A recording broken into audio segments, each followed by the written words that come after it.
कुम्हारी के सभी स्कूलों का जीर्णोद्धार 23 करोड़ की लागत से बनेगा सब्जी मंडी, तो वहीं बैडमिंटन कोर्ट का किया लोकार्पण।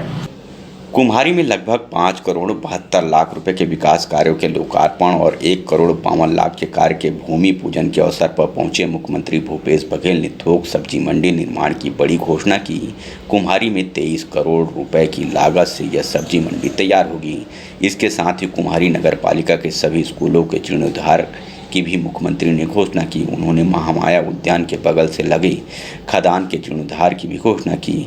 यहाँ पर उन्होंने मछली पालन जैसी गतिविधियाँ कराने के निर्देश दिए ताकि मत्स्य पालकों को भी रोजगार मिले। मुख्यमंत्री ने इस मौके पर कहा कि कुम्हारी क्षेत्र में 94 करोड़ के विकास कार्य अभी चल रहे हैं तथा 100 करोड़ रुपए के विकास कार्य अभी शुरू होने हैं।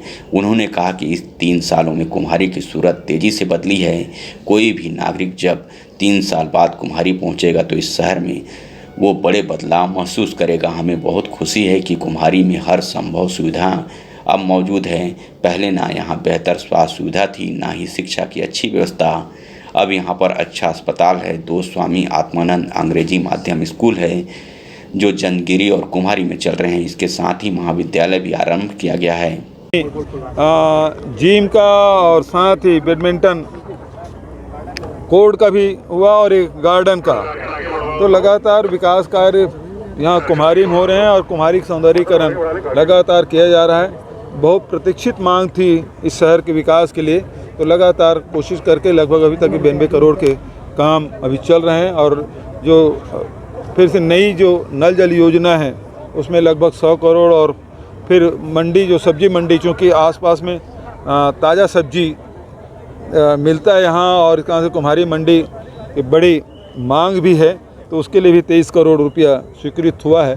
तो लगातार हमारी कोशिश है कि शहर के सौंदर्यीकरण के साथ साथ जो जन सुविधा है, जो आम जनता की जो आवश्यकता है, उसके हिसाब से इस शहर में विकास किया जाए। पालिका अध्यक्ष राजेश्वर सोनकर ने कहा कि मुख्यमंत्री भूपेश बघेल के मार्गदर्शन में कुम्हारी में तेजी से विकास कार्य हो रहे हैं और जनता की विकास संबंधी आकांक्षाएं पूरी हो रही है और कुम्हारी तेजी से विकास के रास्ते बढ़ रहा है। इस मौके पर आईजी ओपी पाल, कलेक्टर डॉक्टर सर्वेश्वर नरेंद्र भूरे, एसपी बद्रीनारायण मीरा एवं अन्य जनप्रतिनिधि बड़ी संख्या में उपस्थित थे। प्रभात टीवी के लिए कुम्हारी से अखिलेश्वर साहू की रिपोर्ट। 12 सूत्री मांगों को लेकर वन कर्मियों की बेमुदत हड़ताल होगी आज से शुरू। चुनाव आयोग के निर्देशों का करेंगे पालन, लेकिन विभागीय कामों से रहेंगे विरक्त। छत्तीसगढ़ वन कर्मचारी संघ के प्रांताध्यक्ष मूलचंद शर्मा ने बताया कि संघ ने विगत 2 मार्च को शासन प्रशासन को अवगत करा दिया था कि उनकी मांगों पर विचार नहीं किया गया तो 21 मार्च से अनिश्चितकालीन हड़ताल पर चले जाएंगे।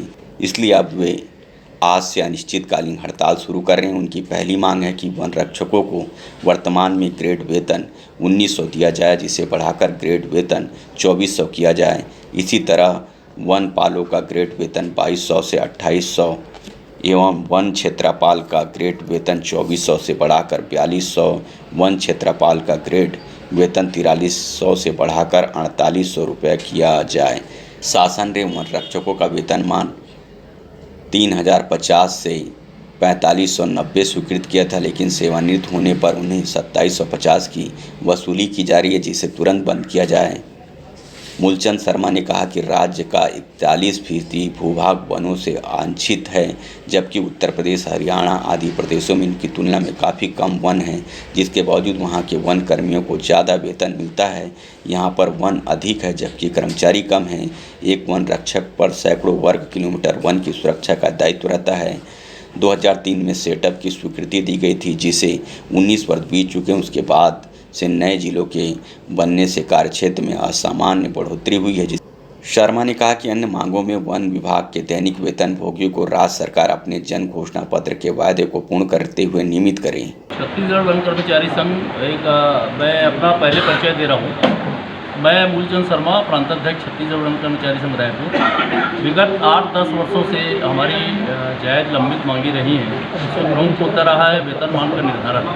हमारे साथ के जो साथी रहे हैं, वन रक्षक केडर, वनपाल केडर, अन्य विभागों में चल रहे हैं, उनके वेतनमान की निर्धारण बहुत पहले हो चुका है। तो हमारा विभाग लगातार बहुत अच्छे से काम कर रहा है।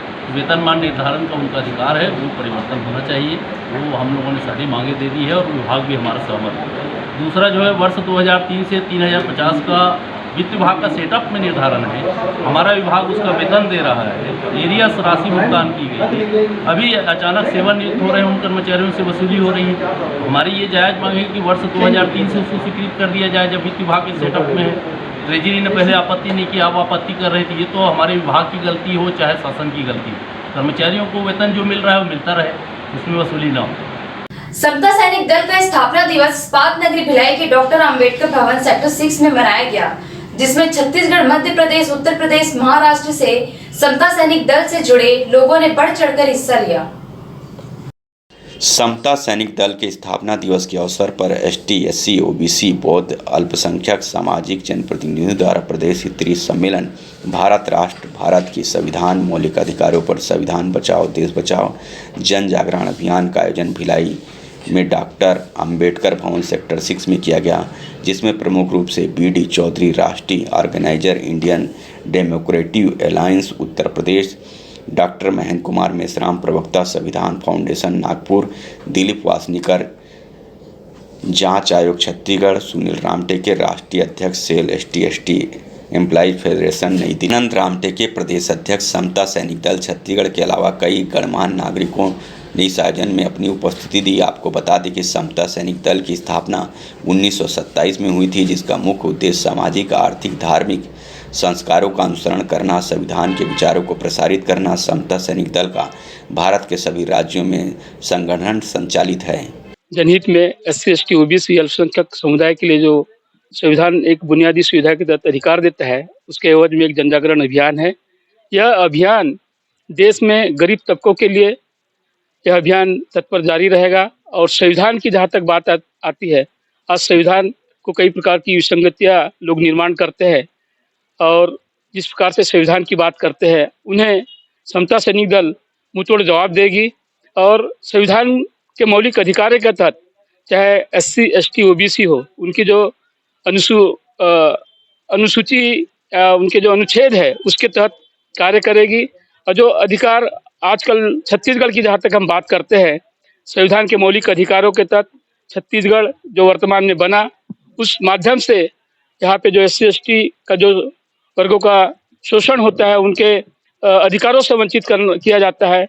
यानी कि मैं कहना चाहूँगा कि अधिकार मतलब जिस प्रकार से वह किसी प्रदेश से अगर किसी जाति से गिना जाता है और छत्तीसगढ़ में होने के बावजूद आज भी अनुसूचित जाति का प्रमाण पत्र, जो जाति प्रमाण पत्र है, उस अनुसूचित जाति का प्रमाण पत्र नहीं बनता, इसके लिए भी उस मौलिक अधिकारों में आता है। उसके लिए समता सैनिक दल चरणबद्ध तरीके से आंदोलन जारी रखेगी। होने जा रहा है। तमाम छत्तीसगढ़ के लोग यहाँ पर आए हुए हैं, महिला पुरुष, और इसमें सभी वर्ग के लोग हैं। यहाँ पे जो बाहर के, जो विशेष रूप से जो बाहर के उत्तर प्रदेश और महाराष्ट्र के लोग आए हुए हैं, वो OBC से बिलोंग करते हैं, कोई महाराष्ट्र से बिलोंग करता है, कोई मतलब छत्तीसगढ़ के तमाम कम्युनिटी के लोग इस कार्यक्रम में भाग ले रहे हैं। और मैं समझता हूँ कि इस प्रकार का आयोजन यहाँ जो इस डॉक्टर अंबेडकर भवन, जो कि हमारे ही नेतृत्व में चल रहा है भवन, यहाँ एक कार्यक्रम हो रहा है। और मैं समझता हूँ ये कार्यक्रम भी एक जरूर आने वाले समय में मील का पत्थर साबित होगा। मेरा नाम गोपाल ऋषिकर भारती, मैं राष्ट्रीय संयुक्त मोर्चा का केंद्रीय संयोजक हूँ और सामाजिक संगठन मूल निवासी मुक्ति मोर्चा का अध्यक्ष। आज जो है समता सैनिक दल, जो डॉक्टर बाबा साहब अम्बेडकर द्वारा स्थापित संगठन है, 1924 में इसकी स्थापना हुई थी। आज उनका प्रदेश स्तर पे एक स्थापना दिवस मनाया जा रहा है। इस संगठन के माध्यम से हम पूरे देश के अंदर जो है नए सिरे से इनको रिचार्ज करना है और पूरे देश के अंदर हम बहुत ही कम समय पे जो है, क्योंकि हमारा बहुत समय जो आज़ादी का 75 साल जो है निकल गया है और हमको पूरी तरह से आज़ादी ही नहीं बल्कि अब तो गुलामी की ओर और भी हमारा जो देश है वो जा रहा है। तो इसको देखते हुए सारे देश के अंदर सभी संगठनों से समता सैनिक दल के माध्यम से हम लोग चाहेंगे कि 1.5 साल और पौने 2 साल के अंदर ही हम इस देश के समग्र आज़ादी का जो आंदोलन है वो सफल करना चाहते हैं। इस दौरान प्रदेश भर से बड़ी संख्या में समता सैनिक दल के कार्यकर्ता उपस्थित रहे। प्रभात टीवी के लिए रमेश भगत की रिपोर्ट। BM शाह हॉस्पिटल द्वारा संचालित गिदोड़ी देवी मेमोरियल चैरिटेबल हॉस्पिटल एवं रिसर्च सेंटर जनरल सर्जरी, हड्डी रोग, जनरल मेडिसिन, प्रसूति एवं स्त्री रोग, शहर के जाने माने डॉक्टरों द्वारा इलाज की सुविधा, हॉस्पिटल में सर्व सुविधा युक्त ऑपरेशन थिएटर, दवाई की दुकान, प्राइवेट रूम सहित अनेकों सुविधाएं। आयुष्मान कार्ड के तहत इलाज की विशेष सुविधा।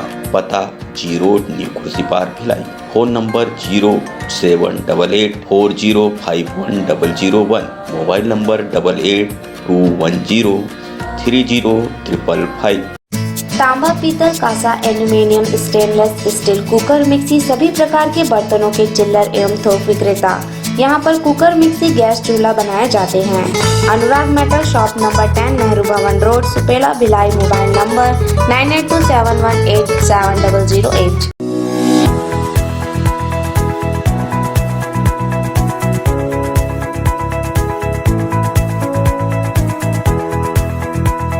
भिलाई क्रिकेट लीग अंडर 12 का रविवार को हुआ भव्य शुभारंभ। बतौर मुख्य अतिथि सभापति गिरवर बंटी साहू और MIC सदस्य एकांश बंछोर ने किया शिरकत। सेक्टर 1 के क्रिकेट मैदान में रविवार को क्रिकेट लीग अंडर 12 का पहला मैच भिलाई ग्रीन एवं भिलाई ब्लू के बीच खेला गया, जिसमें पहले बल्लेबाजी करते हुए भिलाई ग्रीन ने निर्धारित 30 ओवर में शानदार खेल का प्रदर्शन करते हुए 143 रन का विशाल लक्ष्य भिलाई ब्लू के सामने रखा, जिसका पीछे करते हुए भिलाई ब्लू के खिलाड़ियों ने जमकर बल्लेबाजी की, लेकिन जीत में तब्दील करने में चूक गए और निर्धारित 30 ओवर में 132 रन ही बना सके। इस तरह से भिलाई ग्रीन ने 11 रनों से मैच जीत लिया, जिसमें प्लेयर ऑफ मैच मिल सकलेन को दिया गया। इस प्रतियोगिता में 3 टीमें भाग ले रही हैं, जिसमें अंडर 12 के खिलाड़ी भाग ले रहे हैं। ये खिलाड़ी भिलाई दुर्ग के अलग अलग एकेडमी के हैं।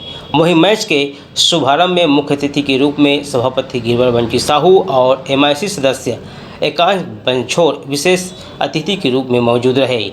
दोनों अतिथियों ने खिलाड़ियों से मुलाकात कर सभी को बधाई दिए और सभी को अच्छे खेल का प्रदर्शन करने उनका उत्साहवर्धन भी किया।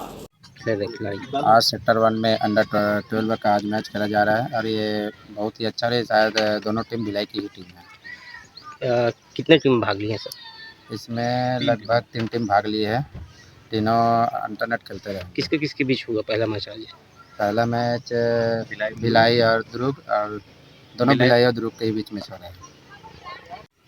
सबसे पहले ये आयोजकों और खिलाड़ियों को मैं बहुत बहुत बधाई देना चाहता हूँ। अंडर 13 क्रिकेट टूर्नामेंट हो रहा है। ये डिस्ट्रिक्ट लेवल के टूर्नामेंट है। इसमें जितनी भी टीमें खेल रही हैं वो भिलाई से ही हैं और आपस में खेल रहे हैं, और ताकि डिस्ट्रिक्ट में जो इनका टूर्नामेंट हो उसके लिए बेहतर खिलाड़ी निकल के आए। इससे बच्चे हैं क्या है तो बताइए।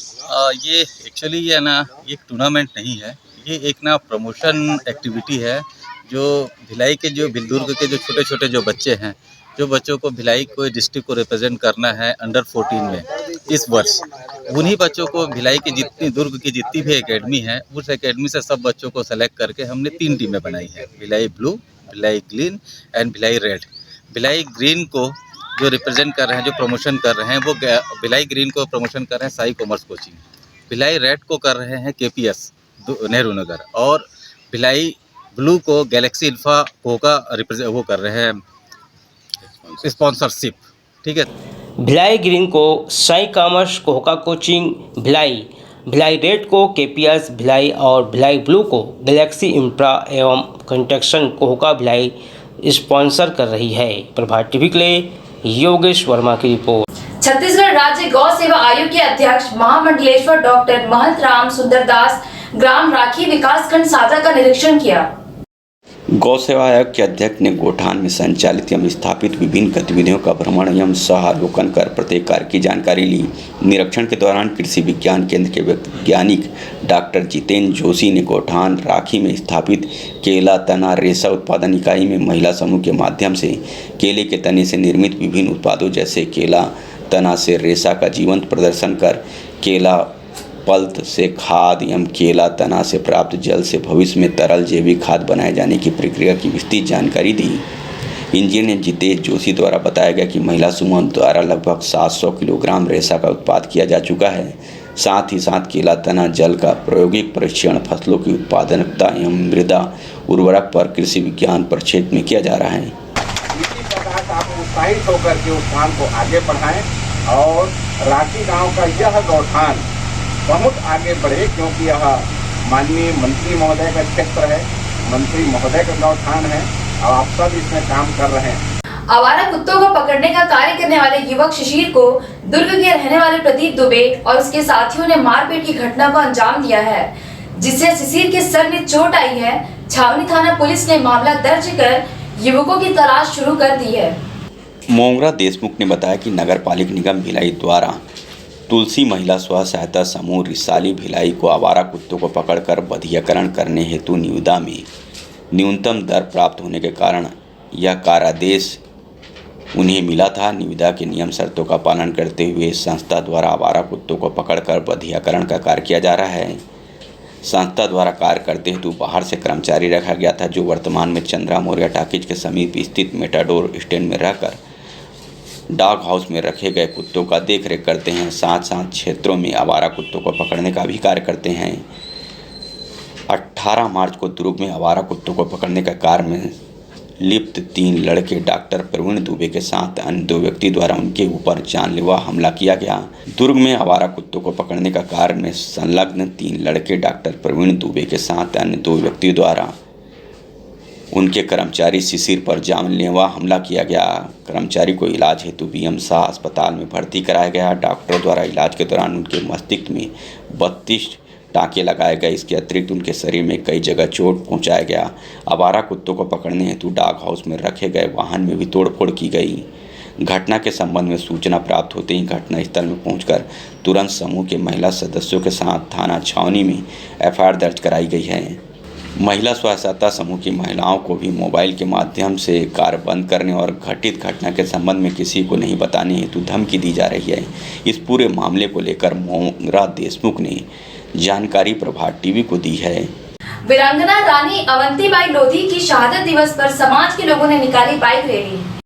लोधी समाज ने रामगढ़ की रानी अवंतीबाई लोधी के बलिदान दिवस 20 मार्च के अवसर पर उन्हें याद किए और कोहका चौक में स्थित उनके प्रतिमा पर माल्यार्पण और पूजा पाठ कर देश के लिए दिए आहुति के लिए समाज ने उन्हें अपना श्रद्धा सुमन अर्पित किया और रानी अवंतीबाई लोधी अमर रहे कि गगनचुंबी नारे भी लगाए। इस दौरान समाज के लोगों ने कोहका अवंतीबाई चौक से बाइक रैली निकाली और पूरे शहर का भ्रमण भी किए। समाज के लोगों ने कहा कि वीरांगना रानी अवंतीबाई लोधी ने अपने प्राणों की परवाह न करते हुए देश की आज़ादी के लिए अंग्रेजों से मरते दम तक लड़ी और वीरगति को प्राप्त हुई। ऐसे वीरांगना को पूरा देश नमन करता है। वहीं लोधी समाज उनके प्रति हमेशा ऋणी रहेगा और देश के प्रति उनके त्याग की गाथा को हमेशा जीवित रखेगा। वहीं रैली में भारी संख्या में समाज के लोग शामिल हुए।